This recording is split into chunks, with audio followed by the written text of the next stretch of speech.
या तो ये मेसोपोटामिया के कंटेम्पररी है या उससे भी पुराना है। तो आखिरकार 1924 में after so many research John Marshall दुनिया के सामने एक नए सिविलाइजेशन को पेश करते हैं। उनके अल्फाज कुछ ऐसे थे, उनके वर्ड्स कुछ ऐसे थे कि here I am introducing you a new civilisation for the oldest one.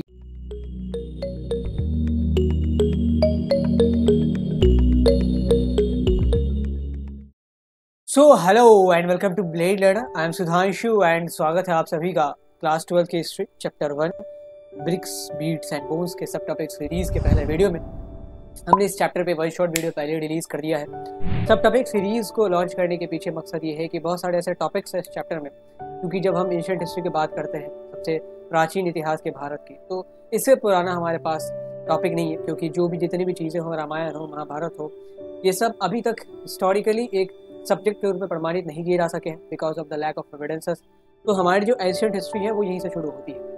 तो इसमें बहुत सारे ऐसे टॉपिक्स हैं जिनको हमें और एक्सटेंडेड डिस्कशन करने की ज़रूरत थी, लेकिन वन शॉट में चूंकि आपके सिलेबस को मद्देनजर रखते हुए तैयार किया गया था, तो उसमें बहुत सारी चीज़ों को उतना ज़्यादा तफसील से डिस्कस नहीं किया गया।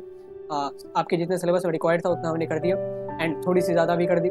लेकिन जो सब टॉपिक सीरीज़ है उसमें हम लोग जिस भी चैप्टर की सब टॉपिक सीरीज़ हो, देखते हैं चीज़ों को एलैबोरेट करके। जैसा आपने यूनाइटेड प्रोविंस में अंडरस्टैंडिंग पार्टीशन जब आपने पढ़ा होगा तो देखा होगा कि मुस्लिम लीग के राइज के पीछे एक यूनाइटेड प्रोविंस में कंट्रोवर्सी थी, उसने बहुत बड़ा रोल प्ले करा था।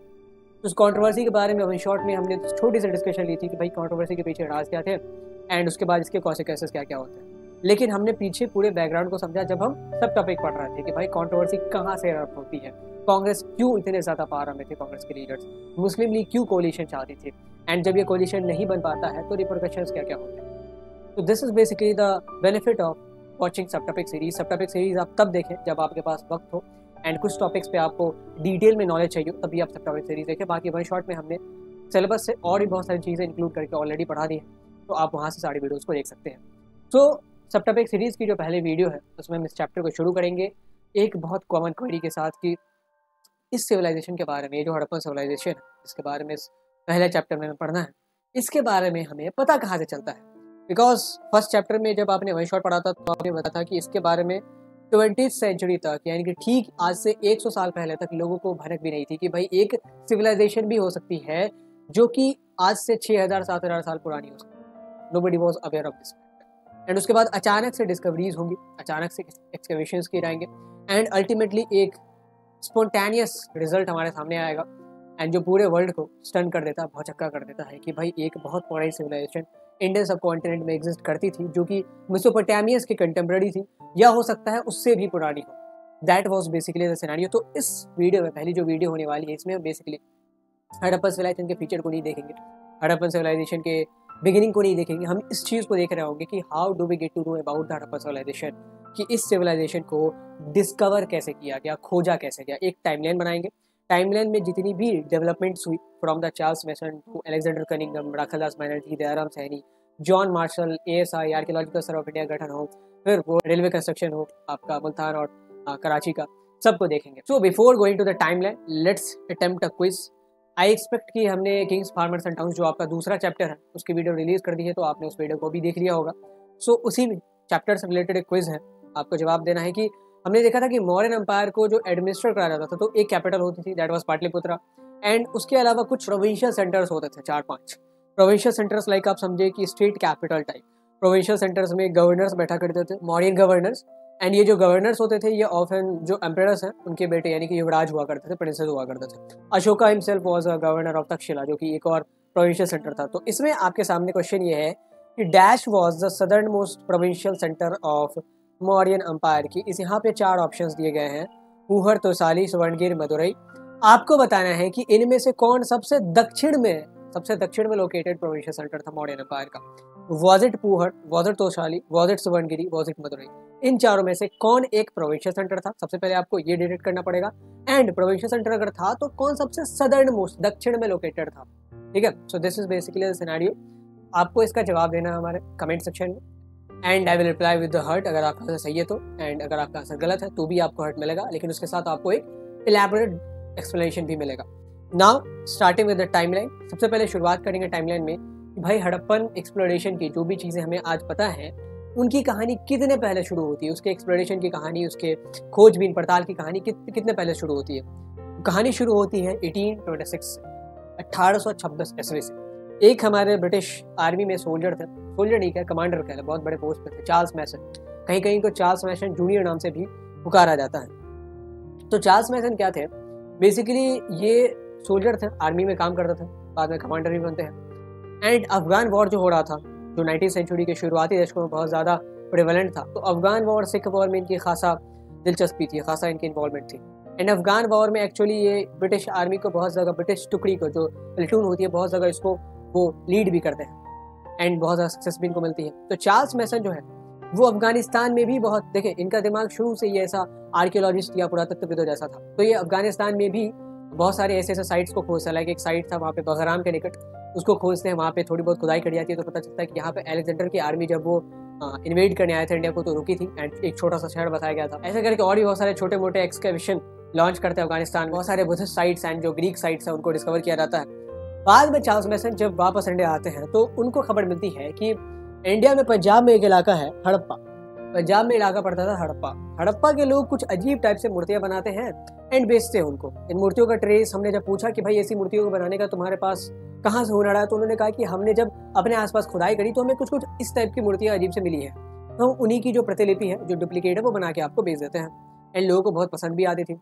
एंड इसके अलावा और भी बहुत सारी अजीब अजीब सी चीज़ें वहाँ के लोग लाइट्स को मिलती थी। हड़प्पा उस समय पाकिस्तान में नहीं था, क्योंकि पाकिस्तान तो पार्टीशन तभी हुआ नहीं है, 1896 की बात की जा रही है। उस जमाने में जो हड़प्पा था वो सिख अंपायर में आता था एंड बाद में फिर उसको पंजाब प्रोविंस में तब्दील कर दिया जाता है। तो चार्ल्स मैसन वहाँ जाते हैं 1826 में एंड हड़प्पा का बहुत बढ़िया मुआयना करते हैं। So Charles Masson visited the region of Harappa in 1826। तो इनको बहुत सारी चीज़ें मिलती हैं but he could not go further because वो जो इलाका था वो तभी तक ब्रिटिशर्स के अख्तियार में नहीं आया था, वो सिख अंपायर के अख्तियार में था। बाद में फिर जब सिख अंपायर को ढाया जाएगा तो उस पूरे पंजाब, लाहौर एंड हड़प्पा, मुल्तान, फैसलाबाद के इलाके को ब्रिटिशर्स अपने कंट्रोल में लेंगे। इधर अमृतसर इंडियन पंजाब और पाकिस्तान पंजाब दोनों मिला के एक पंजाब प्रोविंस बनेगा। उसके बाद क्या होता है, 1860s के दौरान ब्रिटिशर्स ने रेलवे लाइन बिछाना शुरू किया। रेलवे लाइन का ट्रायल हमने देखा था 1853 में ही ले लिया गया था, बॉम्बे टू थाने, एंड बहुत सफल जब ये ट्रायल रहा। उसके बाद अंग्रेजों को रेलवे की जरूरत क्यों थी, हमने पढ़ा है कॉलोनिज्म और कंट्री साइड में, कॉटन बूम के दौरान क्यों पड़ती थी जरूरत। भाई कंट्री साइड से हमें रॉ मटेरियल लाना है एंड जो फिनिश गुड्स है उनको डिस्ट्रीब्यूट करना है, for that railway will be needed. And railway line बिछाए कहाँ जाएगा, रेलवे लाइन से कनेक्ट किनको किया जाता था, बड़े बड़े मार्केट प्लेसेस को पोर्ट सिटीज से। मार्केट प्लेस होने चाहिए पोर्ट सिटी, मार्केट प्लेस मतलब पॉपुलेशन बढ़िया रहे, और पोर्ट सिटी मतलब जहाँ से अल्मेडा आ सके, जो बंदर का है वो कनेक्टेड हो। तो 1860s के दौरान जो है लाहौर से कराची के बीच रेलवे लाइन बिछाई जा रही थी। लाहौर सबसे बड़ा शहर था पंजाब का एंड बहुत बड़ी पॉपुलेशन वहाँ निवास करती थी, तो एक बहुत बड़ा मार्केट था लाहौर। एंड कराची एक पोर्ट सिटी थी, अरेबियन सी के एकदम मुहाने पर पड़ती थी, यहाँ पर बहुत सारे सामान आते थे यहाँ पे। तो लाहौर और कराची को कनेक्ट करना बहुत ज़रूरी था। एंड इसके बीच बहुत सारे छोटे छोटे इंपॉर्टेंट शहर भी आ जाते थे, लाइक मुल्तान आ जाता था, फैसलाबाद आ जाता था, हड़प्पा भी आ जाता था। तो जब रेलवे लाइन की कंस्ट्रक्शन होती है तो जो टनल्स बनाए जाते हैं उसके लिए खुदाई करनी पड़ती थी। तो जब वहाँ वर्कर्स ने खुदाई करी तो दे फाउंड कि यहाँ पे थोड़े नीचे लेयर में खुदाई करने पे ईंट मिल रही है। तो दे थाउट कि यहाँ पे क्या हुआ होगा, किसी ज़माने में भूकंप वगैरह आया होगा, जलजला आया होगा एंड ये जो नीचे बिल्डिंग्स है वो मलबे के तौर पर दब गई होंगी, तो उनकी ये ईंटें हैं। तो what they did basically, workers अपने इंजीनियर्स को बोलते हैं, इंजीनियर्स तो उन्हीं में क्या आर्कियोलॉजी की समझ, उन्होंने कहा कि ठीक है ईंटें तो मिल रही ईंटें, और ईंटें बहुत बढ़िया क्वालिटी की थी, बहुत यूनिफॉर्मली उनको बनाया गया था। ईंटों के पीछे, ईंटों की भी कहानी आप आगे देखेंगे कि एक यूनिफॉर्म मैनर में ईंटों को बनाया जाता था। तो उन ईंटों की क्वालिटी को देख के इंजीनियर्स ने कहा कि हम ईंटों का इस्तेमाल कर लेते हैं रेलवे लाइन के कंस्ट्रक्शन में, एंड ईंटों का इस्तेमाल फिर कंस्ट्रक्शन में कर लिया गया। फिर बहुत सारे मल्क की बिल्डिंग्स तो बहुत सारी थी, तो जब लोकलाइट्स को पता चलता है कि अच्छा ऐसे ऐसे यहाँ पे वर्कर्स को खुदाई के बाद बिल्डिंग्स मिली है, तो वो भी खुदाई करता है एंड उनको जो ईंट मिली वो उसको ले गए घर एंड अपने घरों में इस्तेमाल कर लिया। तो बाद में जब पता चलता है कि ये ईंटें हड़प्पा सिविलाइजेशन से कनेक्टेड थी, तो जो आर्कियोलॉजिस्ट थे वो अपना माथा फोड़ लेते हैं, कहते हैं कि आधी से ज्यादा ईंटें तो ये रेलवे लाइन बिछाने में लगा गए एंड उसके अलावा जो बच गई वो लोकलाइट्स लूट पाट के अपने घरों में लगा चुके हैं। तो अब कहाँ से पता लगा पाएंगे ज्यादा हड़प्पा सिविलाइजेशन के बारे में जब हमारे पास एविडेंसेस ही नहीं है। एविडेंसेस का क्या हुआ है, लोगों ने अपने अपने इस्तेमाल के लिए यूज कर लिया है। बहरहाल सरकाजम से ऊपर उठ के बात करते हैं 1860s में जब ये रेलवे कंस्ट्रक्शन का मामला हुआ एंड हड़प्पा के बारे में। इसीलिए देखिए हड़प्पा ना मोहनजोदारो से और भी बहुत बड़ा शहर हो सकता था, लेकिन इसके प्रमाण हमारे पास इसीलिए नहीं मिलते हैं क्योंकि मोहनजोदारो को अभी तक हम सबसे लार्जेस्ट सिटी मानते हैं हड़प्पा सिविलाइजेशन की। हो सकता है कि हड़प्पा उससे भी बड़ी हो, लेकिन क्योंकि हड़प्पा के साथ तो दयनीय चीज़ हुई ना, आधी से ज़्यादा ईंट तो ये लोग फिर रेलवे लाइन बिछाने में लगा गए और उसके अलावा जो बस्ती है ईंट है उनको फिर लोकलाइट्स अपने घरों में लगा जाते हैं। तो इसलिए हड़प्पा के बारे में ज़्यादा नहीं मालूम है एज कम्पेयर टू मोहनजोदारो। हो सकता है बहुत सारी चीज़ें एग्जिस्ट करती होंगी, लेकिन इनको फिर ये लूटपाट के ले गए होंगे। 1860s में ये डेली लैंड का कंस्ट्रक्शन होता है। उसके अलावा 1861 में एक और बहुत इंपॉर्टेंट घटना होती है। ये इंडियन आर्कियोलॉजी की हिस्ट्री में सबसे बड़ी घटना थी। उस दिन एएसआई का गठन होता है, archaeological Survey of India. Basically एक आदमी थे, अलेक्जेंडर कनिंघम, इंजीनियर थे पेशे से। इनकी रुचि थी पुरानी चीज़ों को कलेक्ट करने में, इतिहास को पढ़ने में। एंड अच्छा, एक क्वेश्चन आपके दिमाग में आता होगा कि जब लोगों को हड़प्पा सिविलाइजेशन के बारे में पता नहीं है, तो उस जमाने में लोगों को क्या लगता था कि इंडिया में हिस्ट्री कब से शुरू हुई होगी, इंडिया में सिविलाइजेशन कब से शुरू हुआ होगा। तो उस जमाने में लोगों को ये मत थे कि इंडिया में जो सिविलाइजेशन है वो 600 BC से शुरू हुआ है, यानी कि महाजनपद के एरा से शुरू हुआ है। जो महाजनपद का एरा हमने देखा था सेकेंड चैप्टर में, किंग्स, फार्मर्स एंड टाउन्स। क्योंकि जो भी देखें वो चीज़ें तो जेम्स प्रिंट से पहले ही बता देते 1830s में ही कि भाई ऐसी ऐसी चीज़ है। शुका एक बहुत बड़ा अंपायर था, मौर्यन एक बहुत बड़ा अंपायर था, महाजनपद इतने सारे थे, जनपद बहुत सारे थे। तो जैसे जैसे इंस्क्रिप्शंस को डिसाफर किया जाता है, वैसे वैसे महाजनपद के बारे में लोगों को पता चलना शुरू होता है। एंड एक्चुअल में जो ब्रिटिश इतिहासकार थे वो बहुत इंटरेस्टेड थे भारतीय हिस्ट्री को जानने में।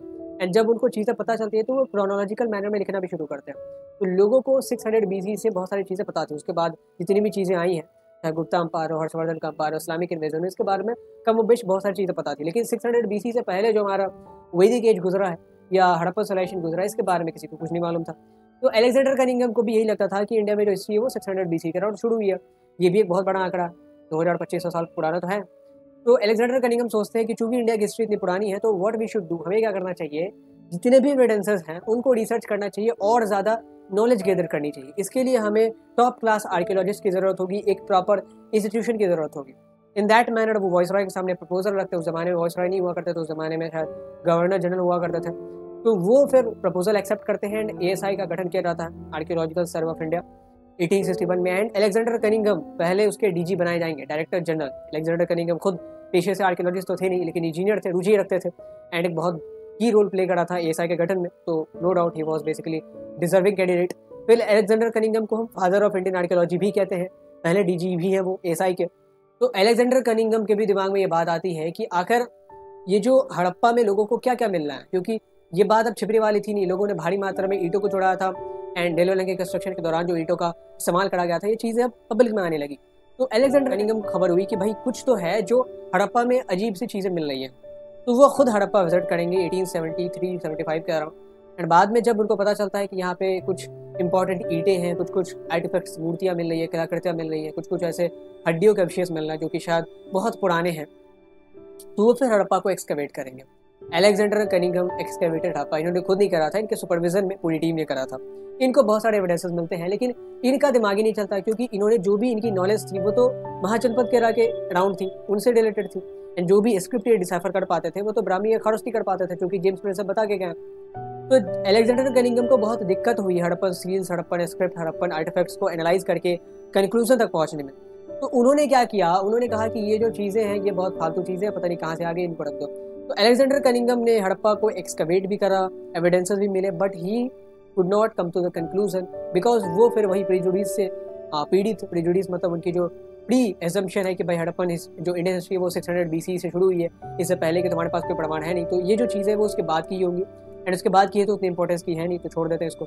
बहुत दिनों तक वो सारी चीज़ें अलेक्जेंडर कनिंघम के ऑफिस में ही मौजूद थी। वो जितने भी आर्टिफैक्ट्स हैं, जितने भी ईंटों के अवशेष उन्होंने सैंपल के तौर पर कलेक्ट किया था, सारी चीज़ें इनके ऑफिस में है। अब क्या होता है, एएसआई और ज़्यादा एक्सपैंड करेगा, आर्कियोलॉजिकल सर्वे ऑफ इंडिया के अलग अलग ब्रांचेस बनाए जाएंगे। एंड जब अलग अलग ब्रांचेस बनाए जाएंगे तो एक नया डायरेक्टर आएगा, डायरेक्टर जॉन मार्शल। 1902 से 1928 तक ये डीजी रहते हैं हमारे एएसआई के। एंड ये पहले आर्कियोलॉजिस्ट थे जो एएसआई को हेड कर रहे थे। इससे पहले जो भी डीजी आते थे वो या तो इंजीनियर होते थे, वो या तो ऑफिशियल होते थे, वो या तो ब्यूरोक्रेट्स होते थे, लेकिन कोई प्रॉपर आर्कियोलॉजिस्ट नहीं था, कोई प्रॉपर पुरातत्वविद नहीं था। ये हमारे जो सर जॉन मार्शल है, ये प्रॉपर पुरातत्वविद थे। इनकी जो तरबियत है, इनकी जो एजुकेशन है वो आर्कियोलॉजी में हुई थी, हिस्ट्री में हुई थी। ऑक्सफोर्ड में इनका जन्म हुआ था। सो बेसिकली इन्होंने कुछ बड़े बड़े लड़कों को चुनना शुरू किया एंड उनको सुपरिटेंडेंट बनाया एएसआई का। दयाराम सैनी उनमें से एक थे। एंड दयाराम सैनी को इंटरेस्ट था हड़प्पा के एक्सकवेशन में। उन्होंने देख लिया अलेक्जेंडर कनिंघम के पास कुछ ऐसी चीज़ें थी जो महाजनपद के एरा से बिलोंग नहीं करती थी, and that basically made him inquisitive. उनको बहुत उत्सुक बना दिया इस चीज़ ने कि भाई अगर ये चीज़ महाजनपद के एरा की नहीं है, उसके बाद के एरा की नहीं है, इस्लामिक इन्वेजन के दौरान की नहीं है, तो ज़रूर ये उससे पहले की है। कितने पहले की है, किसकी है, ये अभी हमें पता लगाना है। सो 1920 में दयाराम सैनी जो सुपरिटेंडेंट थे एएसआई के, ये खुद ऑफिशियल थे, लेकिन डीजी नहीं थे, डीजी तो जॉन मार्शल ही थे। जॉन मार्शल की एक बहुत बड़ी क्वालिटी थी जो किसी भी ट्रू लीडर की एक बहुत अहम क्वालिटी होनी चाहिए कि वो अपने लड़कों को बैक करना जानता था। दयाराम सैनी ने जब प्रपोजल रखा कि हमें एक्सकवेशन करना है तो उन्होंने बैक करा। उनको पता था कि कुछ तो है हड़प्पा में जो मिसिंग है अभी, जो कि अलेक्जेंडर कनिंघम साहब शायद नहीं पता कर पाए थे। एंड उनको दयाराम सैनी के काबिल में भरोसा भी था। दयाराम सैनी बेसिकली पूरी टीम लेके जाते हैं 1920 में, एक्सकवेट करेंगे, खुदाई करेंगे हड़प्पा की। एंड इसके बाद इनको भी बहुत सारी चीज़ें मिलती हैं। सिमिलरली जो चीज़ें उनको अलेक्जेंडर कनिंघम को मिली थी वैसी ही चीज़ें इनको मिलती है। बहुत सारी आर्टिफैक्ट्स, मूर्तियाँ मिलेंगी, अलग अलग बोन्स के अवशेष मिलेंगे, अलग अलग टेराकोटा स्ट्रक्चर, चिकनी मिट्टी से बनी हुई चीज़ें मिलेंगी। उसके बाद दयाराम सैनी को जो सक्सेस मिली, तुरंत इनको मीडिया ने एक्नॉलेज किया एंड सारे लोग चर्चे में लग गए कि भाई क्या है ये। जॉन मार्शल ऊपर से सारी चीज़ें देखे रहे थे, उन्होंने सारी चीज़ों को मंगाया एंड खुद रिसर्च करना शुरू करा, टीम बिठाई। इस बीच एक प्रोफेसर थे हमारे BHU के, राखादास बनर्जी, उनको भी हुआ कि हम भी क्या करते हैं, ऐसा ही कुछ एक्सकवेशन करते हैं, लेकिन कहाँ से करें, हड़प्पा में तो पहले ही दयाराम सैनी कर चुके हैं। तो उनको ऐसा खबर आया कि हड़प्पा तो उस समय पंजाब प्रोविंस में पड़ता था, पंजाब से ठीक नीचे एक सिंध प्रोविंस पड़ता था उस जमाने में, जो कि आज के पाकिस्तान में सिंध है। वहां पे एक जगह था मोहनजोदारो। उनको खबर मिली कि मोहनजोदारो में भी कुछ कुछ अजीब सी चीजें मिल रही हैं जो हड़प्पा में मिली हुई चीजों से बहुत सिमिलर है। तो राखादास बनर्जी ने सोचा कि मेरे लिए ये एक्सकेवेटिंग साइट बहुत ज्यादा अहम है, क्योंकि यहाँ पे किसी ने एक्सकेवेशन नहीं करा है एंड यहाँ पे कुछ अजीब सी चीजें मिल भी रही है। हो सकता है वो चीज हड़प्पा में जो चीजें मिली है उनसे बहुत आप कह दो सिमिलरिटी रखती हूँ। फिर राखादास बनर्जी ठीक 2 साल बाद 1920 में दयाराम सैनी ने किया। 1922 में राखादास बनर्जी पूरी टीम को लेके जाते हैं। ये हालांकि ASI के ऑफिशियल नहीं थे, लेकिन इनको भी जॉन मार्शल ने मना नहीं किया एक्सकवेशन करने थे, इनको भी रोका नहीं गया। इन्होंने भी अपना मोहनजोदारो में बहुत बढ़िया एक्सकवेशन किया एंड स्ट्रेंजली जो इन्होंने सोचा था वही होता है। इन्होंने जब खुदाई करा तो इनको भी वही चीज़ें मिलती है, मतलब सिमिलर चीज़ें मिलती है, जैसी मूर्तियाँ, जैसे स्क्रिप्ट, जैसे सील्स इनको हड़प्पा में मिले थे दयाराम सैनी को, वैसी चीज़ें इनको यहाँ मोहनजोदारो में मिल गई। अब एक बात तो क्लियर थी कि कोई ऐसी सिविलाइजेशन यहाँ पे एग्जिस्ट करती थी जो बहुत दूर तक फैली थी, क्योंकि हड़प्पा पंजाब में पड़ता था, मोहनजोदारो सिंध में पड़ता था। तो एंड एक कॉमनैलिटी थी दोनों के बीच की, दोनों इंडस रिवर के किनारे पड़ता था। तो ये एक रिवराइन सिविलाइजेशन भी था। और जितनी भी आप मेसोपोटामिया चाहे इजिप्शियन सिविलाइजेशन को देखेंगे वो सब रिवराइन सिविलाइजेशन थे, नदियों के किनारे बसे थे।